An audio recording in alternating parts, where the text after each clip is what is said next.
If you a clothing brand owner, these are 5 possible reasons you're not getting any sales on your Shopify store. 1, you are not posting enough content.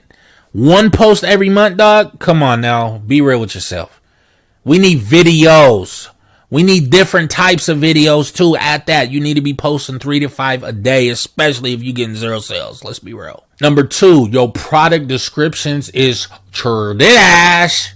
We don't got no description of the product. You ain't put a little story behind it. You ain't giving all the details of the fabric, the stitch count. Come on now. Stop playing yourself. Number 3, you got lay flat images. What are we in the 90s? Put the people in the product.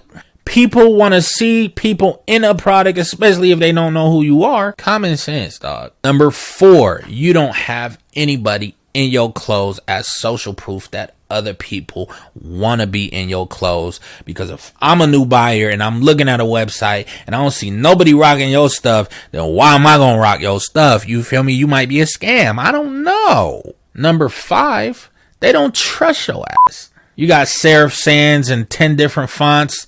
Chill, B. We need clean aesthetic all around, from the presentation to the acceptation of that credit card information. Yes, sir. If it look like a scam, then I'm a scram. If you got more questions about why you're not converting sales, go ahead and comment it below and I'm gonna make more videos responding to those.